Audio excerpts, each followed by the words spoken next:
அன்பார்ந்த தென்னிந்திய திருச்சபை பிள்ளைகள் யாவருக்கும் அன்பின் வாழ்த்துக்கள்.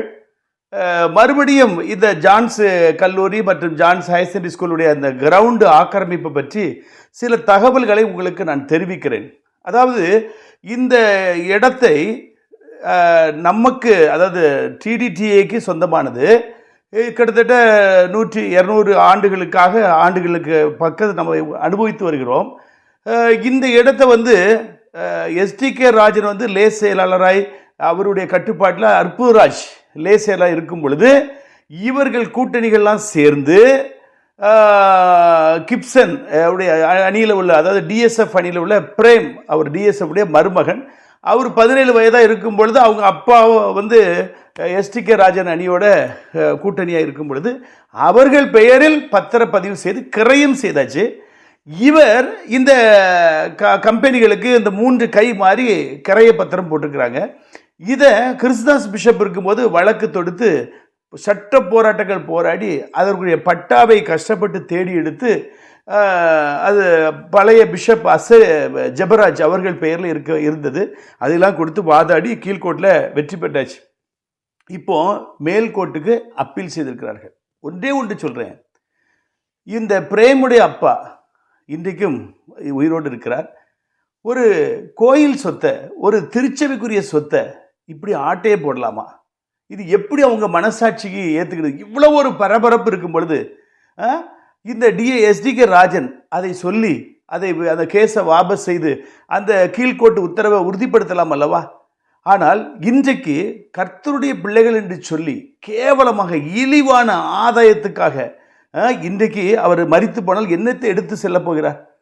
டயசிஸ்க்கு வெள்ளக்காரங்க வெளிநாட்டிலிருந்து ரத்தம் சிந்தி கண்ணீர் வடித்து அவர்கள் குளிர் பிரதேசத்திலிருந்து இந்த சூடான அந்த திருநெல்வேலி பகுதியில் தங்களை வெறுத்து இந்த மாதிரி சொத்துக்கள் எல்லாம் வாங்கி போட்டுக்கிறாங்க. இன்றைக்கு எனக்கு தகவல் வருகிறது, சிஎஸ்ஐ டயசிஸ் சொத்தை மாத்திரம் நீங்கள் பார்த்தீங்கன்னா லட்சம் கோடிகளுக்கு சொத்துக்கள் விற்கப்பட்டிருக்கிறது. 100 வருஷத்துக்கு லீஸு கொடுக்கப்பட்டிருக்கிறது.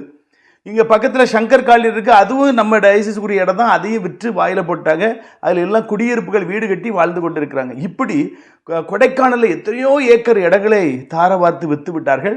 பெங்களூரில் எவ்வளோ முக்கியமான இடம், மெயின் சிட்டி எம்ஜி ரோடு, அந்த பக்கத்தில் ஒரு 300 ஏக்கர் இடத்தை விற்று விட்டார்கள்னா 99% லீஸ்னாலே விற்கப்பட்டு தான். ஏன்னா இன்றைக்கு இருக்கிறவங்க அதை பார்க்க போதில்லை. அவங்க பிள்ளைகளும் மறித்து விடுவாங்க. 3 தலைமுறைகள் கடந்து விடும். அதற்கு பிறகு அதை திருப்பி எடுக்க முடியாது. அதாவது நம்ம இந்திய அரசு சட்டத்தில் என்ன சொல்லியிருக்குன்னா, ஒரு வீட்டில் ஒரு வாடகைக்கு ஒரு 10 வருஷம் இருந்துட்டாலே அவங்கள காலி பண்ண முடியாது அப்படின்னு சட்டமே இருக்கிறது. அதாவது அந்த யார் அனுபவித்திருக்காங்களோ அவங்களுக்கு தான் அது சொந்தமாக பாத்தியமாகும். ஆகவே இப்படி நம்ம டயசிஸன் உரிய ப்ராப்பர்ட்டிஸ் எல்லாம் வேலூரில் நிறைய விற்றுருக்கிறாங்க, சென்னையில் ஏகப்பட்ட சொத்துக்கள், இப்படி கன்னியாகுமரி மாவட்டத்தில் ஏகப்பட்ட சொத்துக்கள், இப்படி எல்லா பகுதியிலும் பார்த்தீங்கன்னா லட்சம் கோடி சொத்துக்களை விற்று சாப்பிட்டு விட்டார்கள். ஆகவே திருச்சபை மக்கள் நீங்கள் கவனம் எடுங்க. உங்கள் பகுதியில் உங்கள் பாஸ்ட்ரேட்டில் என்ன சொத்து இருக்கோ அதை நீங்கள் கவனம் எடுங்க. இன்றைக்கு ஒரு பிக் சல்யூட் யாருக்கு? நம்ம மணகாவலம் பிள்ளை நகர் திருச்சபை பிள்ளைகளுக்கு ஒரு சல்யூட்டு. காமராஜ் பிரதர் ஆட்கள்லாம் சேகரித்து கோயிலில் மணி அடித்து கூட்டத்தை கூட்டி கலைத்து விட்டார்கள். ஆனாலும் நம்ம விட்டு அதை பிடுங்குவது ஒரு சரியான காரியம் அல்ல. விற்றது நாம் தான். யார்? எஸ்டிகே ராஜனால கொடுக்கப்பட்டிருக்கிறது டிஎஸ்எஃப் பிரேம் மருமகன் பிரேமுடைய அப்பா. அப்போ நாமளே திருடி விற்று நாமளே அவர்களை துரத்தி அடிக்கிறோம். ஒரு பக்கம் நாம் யாரை துரத்தணும்? எஸ்டிகே ராஜனை துரத்தணும். அற்புதராஜ் இறந்து போயிட்டாரு, அவர் பிள்ளைகள் தான் இருக்கிறாங்க. மற்றபடி யாரு? இவர் பிரேமுடைய அப்பா. இவர்கள் தான் கள்ளர்கள். இவர்களை விட்டு இவர்கள் கிரயம் கொடுத்தவரே நாம் கேஸ் போடுறோம். இப்போ என்னாச்சுன்னா ஒரு சின்ன ட்விஸ்ட். அதாவது இந்த ஜான்ஸ் பள்ளிக்கூட சார்பில் ஹெச்எம் இந்த உள்ள அத்துமீறி வந்தார்கள் என்று சொல்லி அவர்கள் மீது புகார் கொடுத்திருக்கிறாங்க பாளையங்கோட்டை காவல் நிலையத்தில். யார்? அந்த நாமக்கல் கம்பெனி ஃபார்ம் அந்த அவர்கள் மீது வழக்குக்கு கம்ப்ளைண்ட் கொடுத்துருக்குறாங்க. என்ன சிஎஸ்ஆர் கொடுத்தாச்சு. இப்போ அவர்கள் என்ன சொல்றாங்க? எங்கிட்ட சொந்த பத்திரம் இருக்கு, கிரைய பத்திரம் இருக்கு, நாங்கள் ஆத்தரைஸ்டா, நாங்கள் இந்த இடத்துக்கு ஓனர், 16 ஏக்கர் நாங்கள் ஓனர் என்று சொல்லி அவர்களும் புகார் கொடுத்துருக்காங்க. இப்போ பாருங்க, காவல்துறை அதிகாரிகள் என்ன செய்வார்கள்? அவர்கள் என்ன நீதிபதியா? சொல்லுங்க. அவங்க லா அண்ட் ஆர்டரில் பிரச்சனை வந்தால் பார்ப்பாங்க. ஆனால் இந்த கம்பெனிக்காரங்க ஒரிஜினல் பத்திரத்தை வச்சுருக்காங்க. நாங்கள் கிரையம் வாங்கிட்டோம், எங்களை மேலே எப்படி நீங்கள் கம்ப்ளைண்ட் கொடுக்கலான்னு சொல்லி அவர் பர்னபாஸ் மீது புகார் கம்ப்ளைண்ட் கொடுத்திருக்கிறார். பள்ளிக்கூட இது HM மீது கம்ப்ளைண்ட் கொடுத்திருக்கிறார். அப்போ பாருங்க, நீங்களே சற்று யோசித்து பாருங்க, இதுக்கு என்ன முடிவு சொல்லுவீங்க சொல்லுங்க.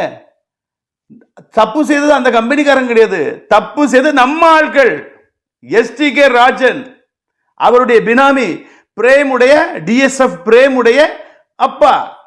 அப்போ குற்றவாளிகள் யார்? இன்றைக்கு உயிரோடு இருக்கிறார்கள். அப்ப இவர்கள் மீது நடவடிக்கை எடுக்காமல் இவர்கள் விற்று இன்னொருத்தர் வந்து அதை ஆக்கிரமிக்க வர்றாரு, அவர் மீது நடவடிக்கை பாருங்க. இதைத்தான் நான் சொல்லிக் கொண்டிருக்கேன். அதே போல இதுக்கு ஒரு 2-3 மாதத்துக்கு முன்பாக நான் ஒரு காணொலி வெளியிட்டேன். இதனுடைய புள்ளி விவரங்கள் எப்படி எப்படி கைமாறிச்சு என்பதை குறித்து தெளிவான விளக்கம் நீங்க பின்னாடி யூடியூப்ல போய் பாருங்க, அதுல இருக்கும். ஜான்ஸ் காலேஜ் 200 கோடி சொத்து ஆட்டையை போட்டார்கள் சொல்லி அதுல தெளிவா அந்த ரூல்ஸ் அண்ட் ரெகுலேஷனோட நம்ம கவர்மெண்ட் நாம்ஸோட நான் தெளிவா ஒரு காணொலி கொடுத்திருக்கிறேன். அதை நீ பாருங்க. அப்போ தவறு இழைத்தவர்கள் நம்முடைய திருச்சபையை சார்ந்தவர்கள், கிறிஸ்தவர்கள்.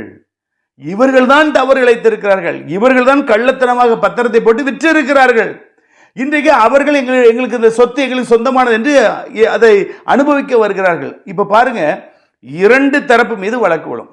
பர்னபாஸ் மீதும் வழக்கு வருகிறது, அவர்கள் போட்டது. இது வந்து நீதிபதி காவல்துறை கிடையாது, கமிஷனர் ஆஃப் போலீஸோ பாளையங்கோட்டை இன்ஸ்பெக்டரோ இதுக்கு நீதிபதி கிடையாது. லா அண்ட் ஆர்டர் சட்டம் ஒழுங்கு வராதபடி காத்துக்கொள்ள முடியும்.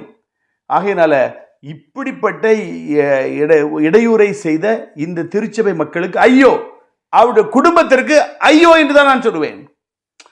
ஆண்டவருடைய சொத்தை சீட்டிங் பண்ண அவங்க நல்லா இருப்பாங்களா சொல்லுங்க? இதெல்லாம் தான் சொல்றாங்க. ஏன்னா பொது வாழ்க்கையில தொழிலதிபர்கள் வந்தா அவங்களுக்கு ஆசீர்வாதம் போயிடும். எப்படி போகும்? நீங்க ஊழியத்தை உண்மையுத்தமா செய்தால் உங்களுக்கு ஆசீர்வாதம். நீங்க ஒரு 26 ஏக்கர் கிரவுண்ட் இருக்குன்னா நீங்க 46 ஏக்கர் அதை மல்டிப்ளை பண்ணுங்க. அதை சுரண்டி சாப்பிட்டு உங்களுக்கு எப்படி ஆசீர்வாதம் வரும்? இப்போ இதே காலேஜில் அந்த ஷாப்டர் ஹால் நிறைய கல்னால் வெள்ளக்காரன் காலத்தில் கட்டப்படுது. கல் சுவர் கட்டி பிரம்மாண்டமான பள்ளிக்கூட கிளாஸ் ரூம்ஸ் அண்ட் ஒரு 2 ஏக்கர் இடம். இதை யாரு வித்தா? நம்ம டைஸ், நம்ம சகோதரர்கள் தான். அவர்கள் மீது நடவடிக்கை எடுக்க வேண்டும். அதை வாங்கினவர்கள் யார்? நம்முடைய திருச்சபையை சார்ந்தவர்கள் தான். அவரும் கைமாற்றி விட்டார்.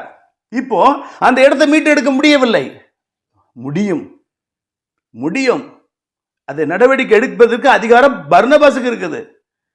பர்னபாஸ் இதற்கு நடவடிக்கை எடுக்க வேண்டும். அவரும் கூட்டுக்களவாணி என்று தான் நான் சொல்லுவேன். அவர் நடவடிக்கை எடுக்க வேண்டும். இப்போ அது வழக்குக்கெல்லாம் போகல. அது நடவடிக்கை எடுத்து அந்த ஷாப்டர் ஹாலையும் ஜான்ஸ் கல்லூரிக்குரிய இடத்தை மீட்டுக் கொள்ள வேண்டும். எப்படி? யார்கிட்ட கேட்டு விற்கிறீங்க? யார்கிட்ட கேட்டு லீஸு கொடுக்குறீங்க? அப்போ இப்படி ஏகப்பட்ட சொத்துக்கள் விற்கப்பட்டிருக்கிறது. இன்றைக்கு பர்னபாஸ் இந்த இடத்துல இருக்கிறனால அவர் பதில் சொல்லணும். இன்னும் 2 மாசமோ 6 மாசமோ இல்ல 1 வருஷமோ அவர் பதவி இழக்க போகிறார். அவரும் ஜெயிலுக்கு தள்ளப்பட போகிறார். எவ்வளவோ குற்றங்களை செய்திருக்கிறார், கிரிமினல் குற்றங்களை செய்திருக்கிறார், சீட்டிங் பண்ணியிருக்கிறார். அதற்கு தக்க தண்டனை வரும். நமக்கென்று ஒரு நீதிபதியை போட்ட பிறகு பாருங்க, நான் அவர் மீது கொடுத்த புகார்கள் இருக்கிறது. சட்டப்பூர்வமாய் ஆணித்தரமாய் அவர் செய்த விதி மீறல்கள், அத்துமீறல்கள், கிரிமினல் காரியங்களை குறித்து புகார் கொடுத்திருக்கிறேன். நம்ம நீதிபதி பாலசுப்ரமணியம் சார்ட்ட கம்ப்ளைண்டா கொடுத்து நான் ரிசிப்ட் வாங்கியிருக்கேன். உங்களுக்கு என்று ஒரு நீதிபதி போடும் பொழுது அவர்கள்ட்ட போய் இதை ஒப்படைங்கள் என்று சொல்லியிருக்கிறார். ஆகவே இதற்குரிய உப்பு தின்னவன் தண்ணி குடித்து ஆகணும். இன்னைக்கு அவர் பெரிய யோக்கியர் போல கையை இப்படி ஆட்டிக்கிட்டு வர்றாரு. ஆக கிரிமினல், நம்பர் 1 கிரிமினல் பர்னபாஸ் தான். இப்ப நான் உங்களுக்கு திருச்சபை மக்கள் முன்பதாக இதை புள்ளிவரமா எடுத்துக் கொடுக்கிறேன். இப்ப ஒரு நடவடிக்கை எடுத்தாக வேண்டும். இந்த ஷாப்டர் ஹாலை மீட்டெடுக்க வேண்டும். ஜான்ஸ் கல்லூரிக்குரியது. எல்லா ஆசிரியர் பெருமக்கள், பேராசிரியர்கள் எல்லாரும் இதை கவனத்தில் எடுங்க. அத்தனை டிசியும் நீங்க இதை கவனத்தில் எடுங்க. எக்ஸிகியூட்டிவ் மெம்பர்ஸ், இது உங்க ப்ராப்பர்ட்டி, கவனத்தில் எடுங்க. இந்த ஜான்ஸ் காலேஜ் இடத்தை இப்ப நமக்கு பயிற்சி எடுத்திருக்க இதே நேரத்தில் காமராஜ் பிரதர் கவனத்தில் எடுங்க. இதை எப்படியாக இந்த ஷாப்டர் ஹாலை நம்ம மீட்டெடுக்க வேண்டும். எப்படி அதை அநியாயமாக கொடுக்க முடியும்? இன்னைக்கு பாருங்க, பிஜி கோர்ஸ் நடத்துவதற்கு யூனிவர்சிட்டி தேர்வு செய்யும் பொழுது அந்த இடம் தகுதி இல்லை, அதுக்கு கிளாஸ் ரூம்ஸ் இல்லை, ஸ்பேஸ் காணாது என்று சொல்லி நமக்கு தள்ளுபடி பண்ணி விட்டார்கள். அப்ப நம்ம பள்ளிக்கூடத்துக்கு வர வேண்டிய ஆசீர்வாதத்தை தடுக்கிற இந்த முள்ளமாரிகளை நாம் இனம் கண்டு அழிக்க வேண்டும். நான் சொல்லிட்டேன், டிசி பீப்புள்ஸ் நல்லா கவனிங்க. நீங்க தவறுக்கு நீங்க ஊன்றுகோலா போனீங்கன்னா உங்களுக்கு குடும்பத்துக்கு சாபம் வரும். அது தவறு செய்கிறோம் யாரா இருக்கட்டும், ஆலயத்துக்குரிய சொத்தை, திருச்சபைக்குரிய சொத்தை கை வைத்தா அவங்களுக்கு நீங்க ஜால்ரா போட்டீங்கன்னா உங்களுக்கும் உங்க பிள்ளைகளுக்கும் சாபம் வரும். அதனால இனி வரக்கூடிய காலங்களில் ஜாக்கிரதையா இருங்க. உங்க பாஸ்டேட் உள்ள சொத்துக்கள் நீங்க தான் கண்காணிக்கணும். தூத்துக்குடி நேசரத் சொல்றேன், திருநெல்வேலிக்கு சொல்றேன், கன்னியாகுமரி சொல்றேன், மற்றும் 24 திருமண்டலத்தில் உள்ள முக்கியஸ்தர்கள் ஒவ்வொருவரும், திருச்சபை பிள்ளைகள் ஒவ்வொருவரும் உங்கள் சொத்துக்கள் மீது கண்காணிக்கா இருங்கள். கர்த்தர் உங்களை உங்கள் பிள்ளைகளையும் கண்காணிப்பார், பாதுகாப்பார், ஆசீர்வதிப்பார், ஏந்துவார், சுமப்பார், தப்பு வைப்பார். ஆகவே இப்பொழுது பர்னபாஸ் மீதும் எஃப்ஐஆர் விழும். இவர்கள் கொடுத்த கம்ப்ளைண்ட் படி அவர்கள் மீது எஃப்ஐஆர் போட்டாலும் போடுவாங்க. 2 கவுண்டர் பெட்டிஷன் கொடுத்து எஃப்ஐஆர் போட்டாச்சுன்னா அர்த்தம் என்ன தெரியுமா? அந்த கேஸ் செத்து போச்சு. முதல்ல காலேஜில் இருந்து கொடுக்குறாங்க அந்த நாமக்கல் கார் கம்பெனி மேலே. நாமக்கல் கார் கம்பெனி பர்னபாஸ் மேலேயும் கல்லூரி முதல்வர் மற்றும் இது பள்ளிக்கூட HM மீது கம்ப்ளைண்ட் கொடுக்குறாங்க. 2 பேர்ட்ட CSR போட்ட பிறகு அந்த கேஸ் எப்படி நிற்கும்? கவுண்டர் பெட்டிஷன் ஃபெயிலியர் ஆயிரும். ஆகவே இப்படிப்பட்ட பிரச்சனைகள் மீண்டும் வராதபடி நாம் விழித்துக் கொள்வோம், ஜாக்கிரதை இருப்போம், ஒன்றுபடுவோம் ஆன்மீக அணியோடு. God bless you.